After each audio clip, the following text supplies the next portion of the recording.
दुर्बल है बात्या मुथा दक्षिण ओडिशा रे वर्षार प्रभाव पूर्वानुमान अनुसार यथेष्ट कम रही बेले पूर्व वायुर प्रभाव जो आज समय अंतराल उपकूल संलग्न जिला मानक खरा वर्षार स्थिति रही पारे। गतकाली जो भीषण बात्या थिला मंथा आपनकर हमर जो पूर्वानुमान थिला काकीनाडा पाखे लैंडफॉल करिवो टुवर्ड्स आपन ए डायरेक्शन मूवमेंट होतला किंतु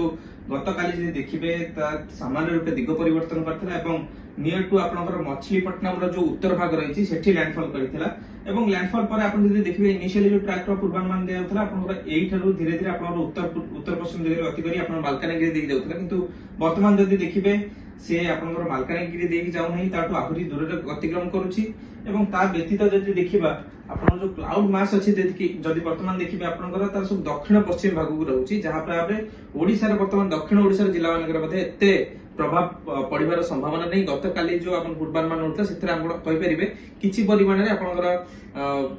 टिके फोरकास्ट जो रहिछि टिके भूल नुहे आपण कहि परिबे सेथरा टिके परिवर्तन हेछि एवं समान समय जदि देखि उपकूल बेल्ट रे आज मध्ये आपनकर पाग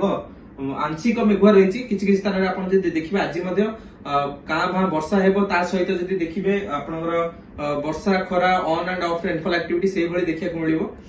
किंतु दक्षिण ओडिसा रे हम जेति के एक्सपेक्टेशन थिला इंपैक्ट पड़िबो बात्या मंथार जो वर्षा प्रभाव थिला हमें आरंभ मध्ये आपण जदि देखिबे हमें केबे मध्ये कहिनु कि आपनर पवन बेसी रहबो किंतु वर्षार इंपैक्ट आपनर दक्षिण ओडिसा रहउतिला किंतु जदि देखिबा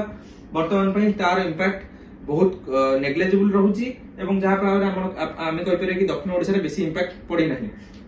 किंतु समान समय रे हमर जो वर्तमान आपण जदि देखबा आ गोटे गतकाली हम वीडियो रे कहउतले कि गोटे लो प्रेशर एरिया फॉर्मेशन हेई पारे आपनकर 1 किबा 2 तारिख बेलकू ईसीएमडब्ल्यू रो जदि मॉडल देखिबे सी आपन एई स्थान रे जो रहिछि म्यांमार तथा यार संलग्न अंडमान अंचल रहिछि सेठी आपनकर 1 किबा 1 रु 3 तारिख भितरे गोटे घूर्णिबलय क्षेत्र किबा लघुचाप पड़े सृष्टि करउछि समान रूपे आपनकर जीएफएस मॉडल मध्ये 3 तारिख बेलकू आपनकर गोटे बंगोपसागर रे लघुचाप तथा ताठू टिके अधिक इंटेंसिफिकेशन सिस्टम देखौछि एवं सेही समय रे आपनकर आइकन मॉडल अन्य जो ग्लोबल मॉडल रहिछि से मध्ये आपण इंडिकेशन करछन्ती गोटे लो प्रेशर एरिया फॉर्मेशन होबार संभावना रहिछि जदि हम कंक्लूसिवली कहिबा सारांश रे गोटे लो प्रेशर एरिया आपनकर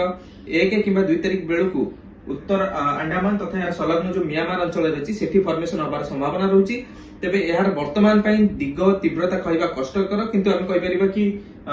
वर्तमान पाणीपाग हिसाब रे से कुआडे जिवो एवं तार घनीभूत केते रहइबो कहबा मुश्किल। ब्यूरो रिपोर्ट युवा समय।